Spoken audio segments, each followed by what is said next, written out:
Hello everyone and welcome back to another God Guide. This time, Nemesis, Goddess of Revenge.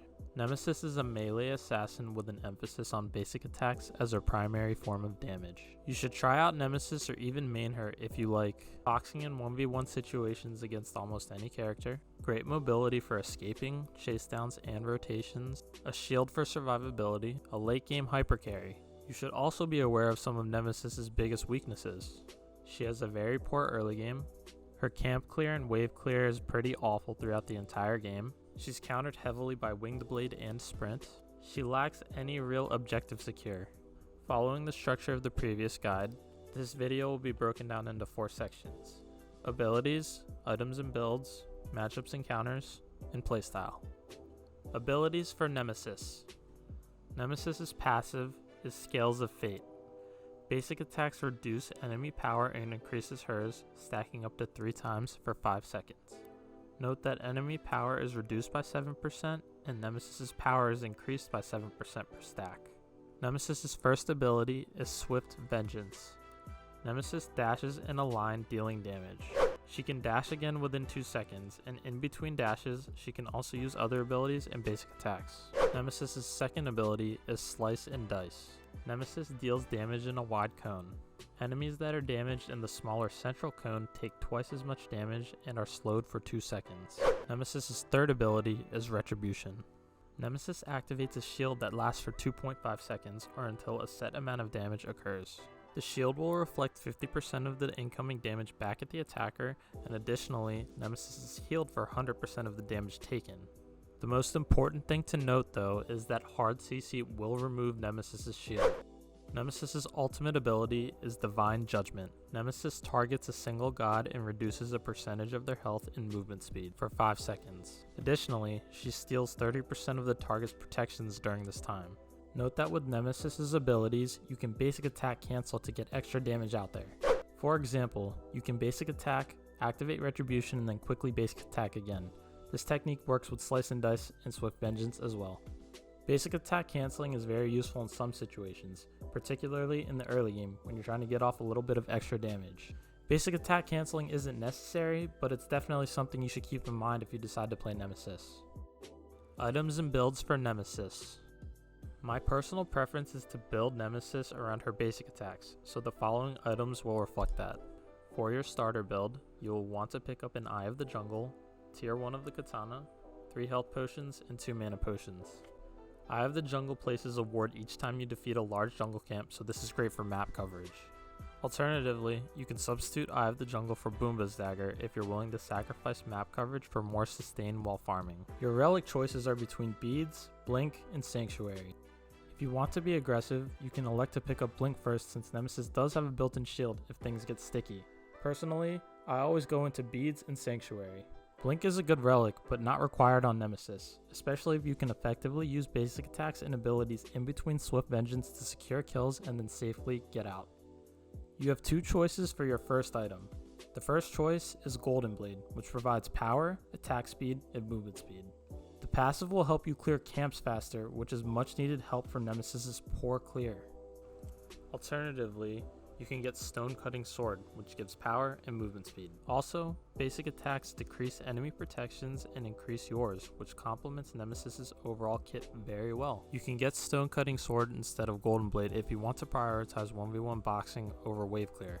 For me, personally, I prefer Stone Cutting Sword as it helps with shredding tanks and overall your damage late game is much better than if you had Golden Blade. For your second item, you're going to want to pick up a Berserker Shield. This is a great item for Nemesis because it provides attack speed, physical protection, power, and HP 5. Not only are you getting a DPS increase, particularly from the 25% attack speed, you get survivability and sustain from this item. Under 40% health, you get 7% damage mitigation for 5 seconds. This really complements Nemesis's shield and overall is great for your 1v1 boxing potential. Nemesis's next item will be Chin Size. Chin Size provides 40 power and 20% attack speed. Those are good stats, but Chin's passive is what really allows you to pursue that shred playstyle. Basic attacks deal damage equal to 3% of an opponent's max health. For opponents between 2000 and 2750 health, damage can scale up to 5%. Chin size is Nemesis's most important item, and it is a staple in all basic attacking builds. The next item in this build will be Frostbound Hammer. Up to this point, every item has synergized extremely well with Nemesis's kit, and Frostbound Hammer is no different. Frostbound gives you a mix of offense and defense with 25 power and 250 health. However, the reason we get this item is for its passive. Nem's kit is all about slowing down enemies and basic attacking them, and Frostbound Hammer is perfect to complement this. Enemies hit by basic attacks have movement speed reduced by 25% and their attack speed reduced by 20% for 1.25 seconds. Both of these effects are reset with each successful basic attack on an opponent. With Frostbound, you get increased boxing potential with the attack speed debuff, and you're able to stick to enemies and continue basic attacking after Divine Judgment and Slice and Dice. In other words, no one should be able to get away from you unless they have Sprint or Winged Blade. Your final item will be situational depending on the enemy team composition. In most cases, you'll pick up a Serrated Edge, which provides 30 power, 10% lifesteal, 20% penetration, and 7% movement speed. Additionally, as non-ultimate abilities are on cooldown, you gain up to 9% additional lifesteal and 24 power. This rounds out Nemesis's build with a large power spike due to the power and penetration, and offers some extra late game survivability with some lifesteal. If the enemy team has a lot of sustainer healing, you should pick up a Toxic Blade instead. With this item, you're going to get 100 health, 15 pen, 30% attack speed, and 7% movement speed. The stats are nice, however you'd be getting this item for the passive. Basic attacks reduce healing for 20%, stacking up to 3 times. The anti-heal effect lasts for 5 seconds. Nemesis's matchups. Nemesis has the benefit of being a solid pick against most team compositions, however there are a few rough matchups to consider. As I said earlier in the guide, any form of hard CC will remove Retribution, leaving Nemesis open to attack. Gods that can negate Nemesis's shield in a fight are extremely powerful against her. Serket. Her Cobra's Kiss removes Nemesis's shields and she can fully combo you and kill you quickly. Mercury. Beware of Mercury's dash, as it will also remove Nem's shield, and late game he can basically one-shot you after knocking you up with his 3. Hunbats. His ultimate removes your shield and he can burst you down if you try to box him. Arachne. There are just some characters in the game you don't 1v1, and Arachne is one of them. Kali. She can stun you out of your shield and you can't 1v1 her while her ultimate is up, since she is immune to death. Other than these gods, Nemesis should be good to go in most other matchups. Playstyle. Since Nemesis's early game damage is poor, you should try to focus on farming as much as possible. Try not to gank until level 5 when you get your ultimate, if at all possible. Once you hit level 5, look to gank lanes with low health targets, around 60 to 70% HP or below. Use your ultimate on a non-mobile target and follow up with Slice and Dice for extra damage and slows. I personally generally like to ult the support, as they typically don't have a lot of movement and Nemesis thrives at killing tanks.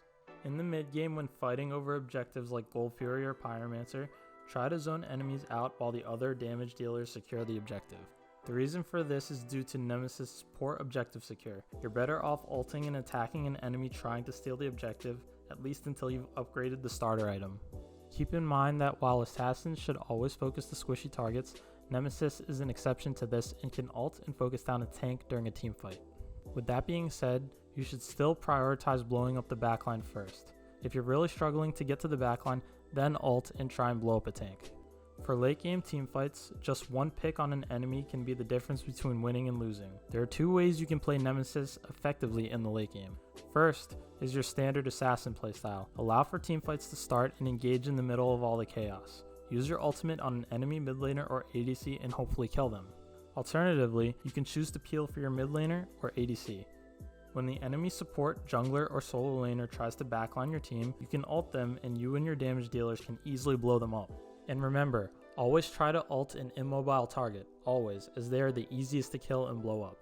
And yeah guys, that just about covers Nemesis. So if you enjoyed this video, if it helped you out, please make sure to like, comment, and subscribe, because that helps me out. And the next God will be in 2 weeks, and I will see you guys then. Peace.